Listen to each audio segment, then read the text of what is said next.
that's the magic of working on a flagship species, because it helps us to attract a lot of attention. Yeah. And then discuss the importance of the ecosystem, which sustains them and sustains us. Yeah.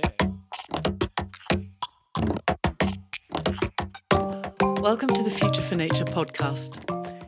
Every year, 3 exceptional young conservationists, all under the age of 35, coming from some of the most wild and remote places on Earth, are selected out of hundreds of applicants to receive the Future for Nature award, which comes with a €50,000 prize to go towards protecting and conserving the natural world. Over time, as they've grown in number into a Future for Nature family, these young conservationists have drawn on the many lessons learned from their vastly different backgrounds, countries, cultures, and the species they protect, to offer support and learn from one another. In this podcast, you'll hear them discuss some of the issues closest to their hearts and share in-depth knowledge from the field. Today, we'll be hearing from Gabriel, Olivier, and Tiasa about why wetland is such critical habitat and the efforts that they've been doing in 3 very different parts of the world to protect it. My name is Olivier Nsengimana. I am from Rwanda. I'm the founder and executive director of an organization called Rwanda Wildlife Conservation Association. We work to reduce the threats to wildlife, and over the last 10 years, we've been working to save the endangered gray-crowned cranes. Those beautiful birds with a crown, very colorful and beautiful dancers. Yeah, nice. That's great. I am Tiasa Adhya, guys. And I work in India on the fishing cat, and it is an endangered species, and it's a flagship for wetland ecosystems, which are also one of the most threatened ecosystems on the planet. So I'm really looking forward to engaging today and talking about wetlands. What about you? I'm Gabriel Massocato. I'm from Brazil. I have been working with giant armadillo. And giant armadillos is one animal that can reach 150 centimeters, and they can weigh almost up to 50 kilo. Wow. And our work is to save them in South America and Brazil and all the parts in the biome.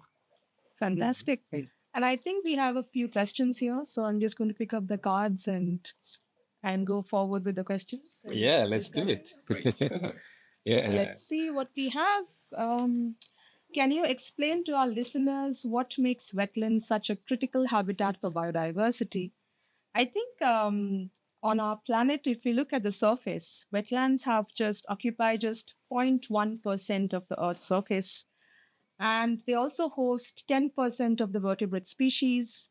And therefore, we can see how these are extremely important for the planet's biodiversity. But the fact that they hold such a less proportion of the Earth's surface also makes them vulnerable to threats.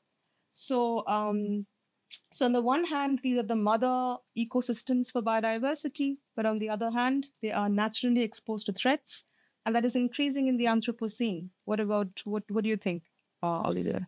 Yeah, I think just those are really important, really facts. And again, it's not to forget that about 40% of all the species, they either breed or find a home in the wetlands. So wetlands are really crucial to conservation. And most of the time, what I feel like is, of all the protected areas that we are protecting in the world, wetlands fall out of protected areas, out of national parks. It's like really, and most of the policies, and they're not really strong policies to protecting wetlands. So they are so vulnerable, which means a lot of biodiversity is vulnerable. And really, that's why we need to really put a lot of attention to wetlands, because they are key, not key to biodiversity only, even to ourselves, our own lives, like a lot of services that people gain from wetlands. Like True. Yeah. And wetlands are the center of achieving, I think, 17 sustainable development goals. Oh yeah, nice. Which for every nation, it's so important. Yeah. Gabriel, in Brazil, whenever public talks, thinks about Brazil, it's the Amazon. Yeah. It's the Amazon that is so prominent. But you're working in the Pantanal, which is not really so highlighted. Yeah. And I think that's a very common feature for all wetlands because they are known to be conservation's poor cousins. So, so Pantanal, yes, about Brazil. Would you want to say a few words? Yeah, Pantanal is one of the biggest wetlands in the world. Yes. Korea. And we have today more than 85% preserved of this wetland in Brazil. And if it's preserved, it's because of the local community that is there. They learn how to work, how to live in this wetland. And to do a conservation work, we need to hear this community, how they are protecting, how they are living, to learn and True. and And with the armadillos, with the armadillos, what you're saying is they create burrows, and they also help other animals to stay in the wetlands. Yes. So in a way, when we say wetlands are critical to biodiversity, we're also saying that not only wetland species, but also terrestrial species, aquatic species. So 3 times more biodiversity is sustained in wetlands because they are the interjunction between land and water. So they are so Absolutely. critical. They are so critical Yeah. to biodiversity. yes. True. And I really like the point you make about the relationship wetlands and the community, because Yes. we can never achieve the protection we want of wetlands and wetland species without communities. Yeah. Yes, and Like most on of our board. wetlands are present outside the protected area network. Yeah. So if we don't work with the communities, it's not going to work Yeah, we need for to biodiversity as well as for us. we need to learn how to work it together and they have a lot of things to teach us, and we need to create this golden nice relationship then to keep the wetlands protect. Yeah. True. Yeah, and then it's important that we know, like, most of the time when we talk of species, it's easy to close ourselves, like, oh, wetland species, like our species of focus. But I feel like it's all about people as well. Like, just if people around are not cared or involved in the picture, like, we are not going to achieve. So it's really important as we talk of wetland biodiversity, the species we protect, that like there are people, communities in the picture or on board to really guiding and helping us to save there's species. True. And because wetlands are present outside, these communities have traditional livelihoods which are so interlinked to the health of the wetlands. Yeah. And I think we need to learn from them, like you were saying. Yeah. The traditional cattle ranching in Pantanal, for example, Yeah. is something that we need to learn from so that biodiversity conservation is also facilitated. Yeah, and the cattle ranches in the Pantanal, they are living in a perfectly harmony with the nature because they are feeding the natural grass. Yeah. That is good. And we have a wildlife. We have one of the most rare mammals in South America in this wetland. They are protected. And we need to That's very good news. find ways to work together. Right. So let's go for the second question. I love this game. Okay, so the next question. What are the biggest threats facing wetlands in your region today, and how are you addressing them? So wildfires is the biggest threat in our wetland. To prevent these wildfires, we create a community fire brigade. Today we have more than 22 different farms participating in this program, and we are protecting an area of 160 square kilometers, a huge area, the size of São Paulo city. São Paulo city is the biggest city in Latin America. And we are working together to protect their lands. We are working to protect the grassland for the cattle, but we are protecting the forests not to be burned during the dry season. And this one was really dry, wasn't it? It's a really dry. Yeah, this year it's very dry. It's we didn't have a good rain season, but our community fire brigade is there if any fires appear. We have knowledge, we have equipment, and we are there to protect our lands. Yeah. I agree with you, Gabriel. Like we've seen like increasingly wildfire becoming a threat to our protected wetlands. And when the fire comes, you can lose all of it. You can lose all the species, the whole wetland. And these are peatlands where sometimes think the fire is off and then it breaks somewhere else. So this year we've also started like a fire department and really trying to have like a team that will be putting the fire to reduce the losses through this kind of wildfire. But there is one other threat that I wanted to highlight. We all come from different perspectives. Yes. Like in my case, like Rwanda, it's a very small country with high density of people, and there's a huge pressure on the land. And wetlands is the most area where people are looking at for livelihood. People want to cultivate, to secure food. So one of the biggest pressure to wetlands in Rwanda is agriculture. Yeah. So, and again, how do we balance conservation or wetland conservation with human needs? So agriculture is really one key. And we are trying to think of sustainable use, some of the wetlands that can be used sustainably in a way that does not harm biodiversity. So there are so many things we are thinking about, and also strong policies. And I really want to stress that my country is really moving ahead to securing wetlands and having strong policies to make sure like some of the wetlands are protected for biodiversity and others are put towards like wise use. But really, and this is where politics really play a huge role. Otherwise, like we might find ourselves in a situation where all wetlands are gone. My country, we've we have removed the country has removed all settlements in wetlands in the capital city, and many other wetlands are being rehabilitated, but also some others are being given to people, but with guidelines and strong advice of how to use them in a way that we do not damage the whole thing in the long run. Yeah. I think it's interesting because you come from South America, you come from Africa, and I am coming from Asia. So we have a diversity of perspectives.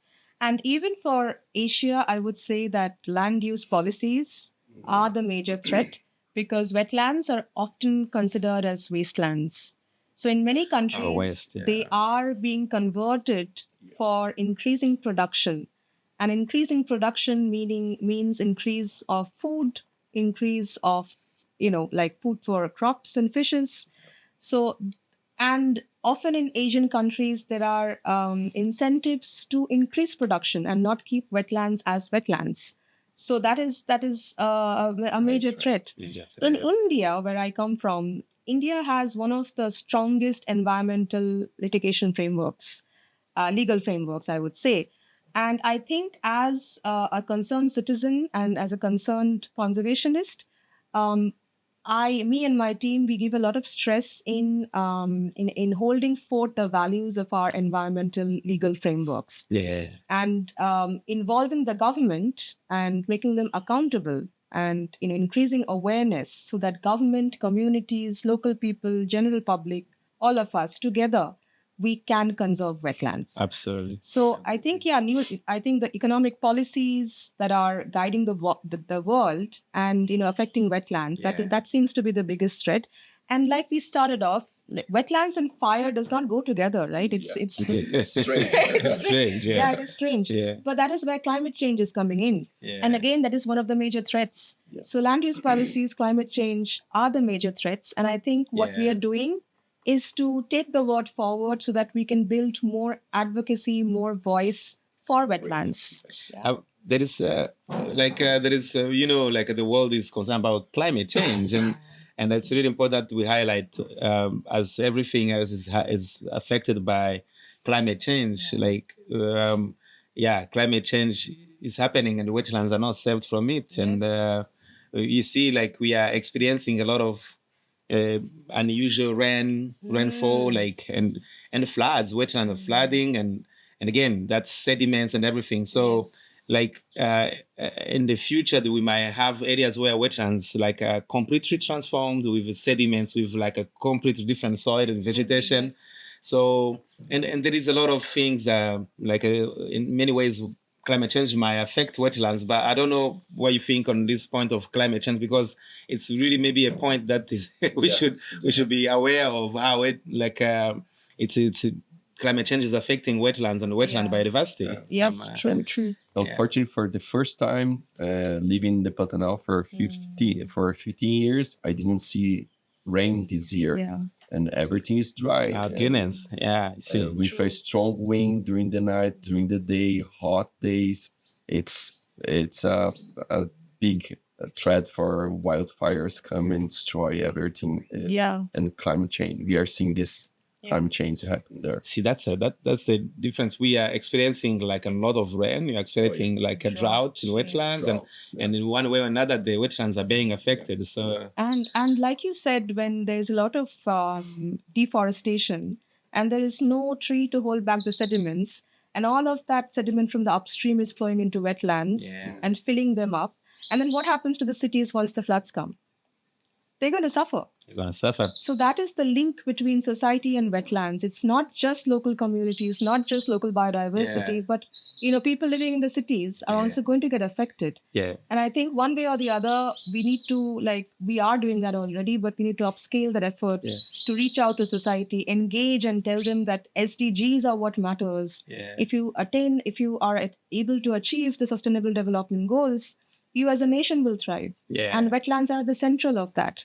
And that's really good. It's important when we communicate this kind of work or these matters. Yes. It's always good to really put it in our everyday life because you might talk like wetlands. Oh yeah, they're talking about wetlands. They're talking about wetlands, but it's our own lives, our own livelihoods. Yes. Like if wetlands are in danger, like it's our own livelihood, like water, like everything that food, like the flood, business, everything is in danger. So saving wetlands, saving our lives, our own livelihood, saving us, ourselves. Saving ourselves. Yes. True. And I think that the fact that about traditional livelihoods, I think that is really important for us to highlight because, for example, there is a naturally farmed wetland rice that is harvested by farmers, which doesn't use any chemical pesticides. It grows up to 6 feet, and it gives seasonal habitat to fishing cats, otters, birds. But communities are not able to sell it for a good economic gain locally. So one of our objectives is to promote this wetland rice in cities where there is a lot of demand for organic rice. And so if you're able to increase the economic returns for farmers, maybe they will not be, so right now they are being pushed to sell off their lands for, intensive fish farming. So maybe we can reverse the tide. They will keep protecting their So advocacy and promotion of wise use practices. You know what I love about this? We are not talking a lot about the species we protect. We are talking about what's the most, because if really we thrive with wetlands, those species they thrive. That is the question. That is the thing. I think flagship species. Point that we talk. Yes. I cannot say about the giant armadillo. I need to say about the community that is protecting this area. I think that's the magic of working on a flagship species, because it helps us to attract a lot of attention. And then discuss the importance of the ecosystem, which sustains them and sustains us. So, okay, I think we can go for the next question. So the next question, what challenges do you face in securing funding or political support for wetland conservation projects?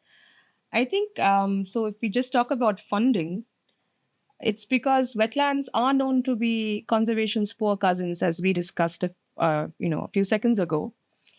And I think that's where the challenge lies, because there's a lot of focus on forests, on mountain ecosystems, on coral reefs, which are all valid.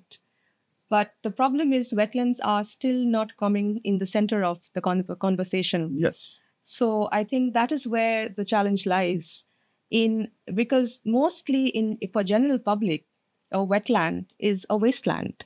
So therefore, that the opinion that it needs to be conserved, that it's important, it's not mainstream as yet.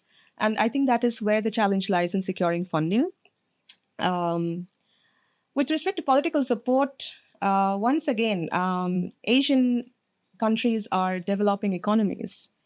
And then, the main objective of the government is to open up wetlands or any remaining places to upscale production.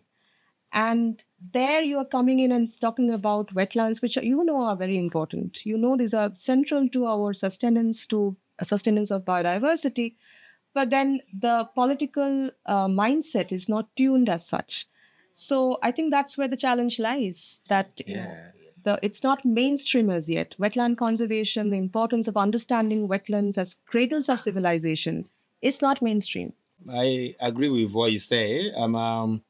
Yeah, I think when you look like worldwide, the species that needs to be protected, where a lot of money is going, they are not in wetlands, or like, and sometimes funding goes like to single species, and now looking at the ecosystem, and again the fact that you see like wetlands fall out of protected area, so there are not so many policies or governments highlighting like the needs of protecting those areas. It's just some of the donors, they need to see that it's a need. Like these areas need to be protected. So we need to, it's a collaborative. We need to start slow. Like we have these needs. We need to protect this, create that kind of need, and then move to the next step of looking for funds.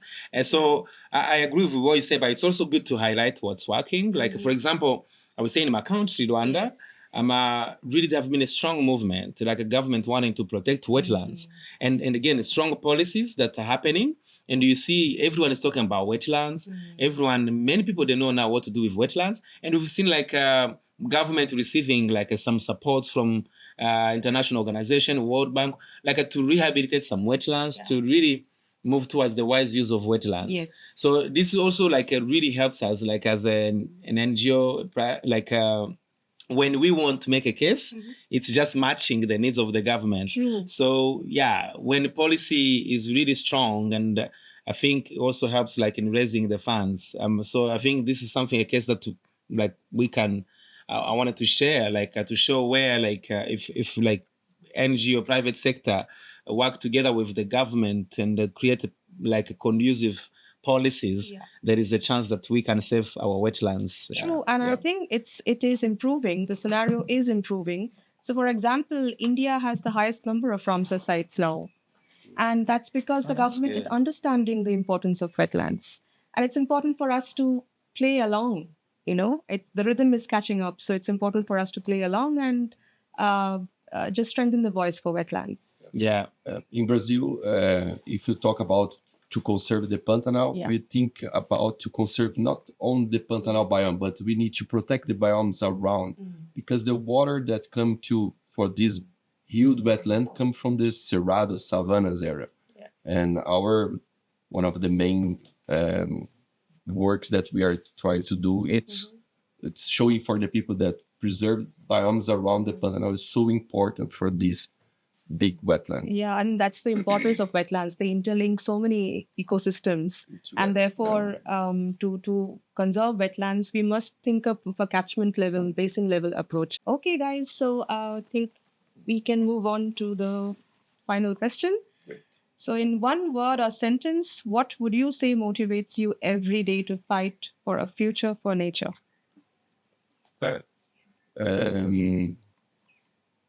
To see the giant armadillo survive for the next generation. And I want to take this moment right now to invest my energy, my life. That's not one word. That's a very difficult question.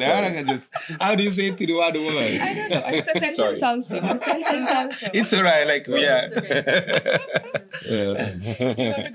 No, it's okay. I think one word would be just passion. I think that's the passion to fight for nature, passion to conserve nature. For me, see the giant armadillo living for the future, for the next generation. Yes. Let's think about the question again. You read it again. Yeah, in one word or sentence. Oh, a sentence. Yes. What would you say motivates you every day to fight for a future for nature? To me, like, really, I've had an interesting, like, a childhood, which made me think I'm part of nature. Right. Like, so if nature dies, there is that part of me that dies. So every day I'm fighting for my own survival. So it's my survival, my kids, the future. Like, really, I'm fighting for that survival. That's great to know. I think. And that elephant. Oh, yes. Yeah. So it's the survival of all of us. Yes, I'm part of yes. nature. Of course. And if that And what part a landscape. dies, I die. Like, we die. Like, so I'm fighting for that. Yeah, true. I think it's actually quite difficult to express this in one sentence. But I think, when I think about our future and I think that, human beings die, all our creations, all the, literature, art, everything that we have created will die with us.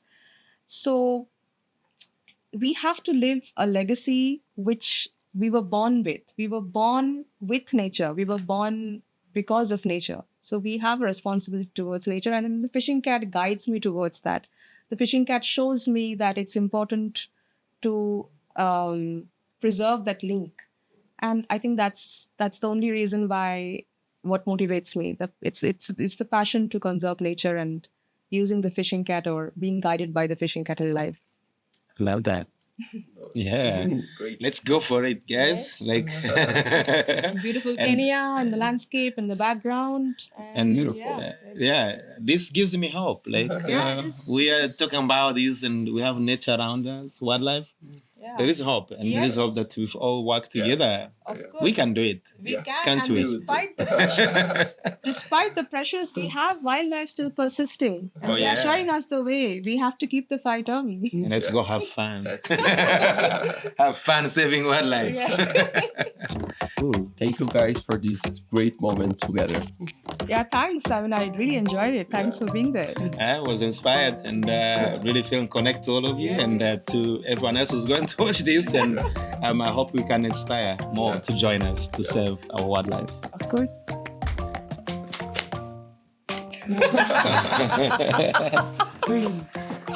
Yeah. Great, guys.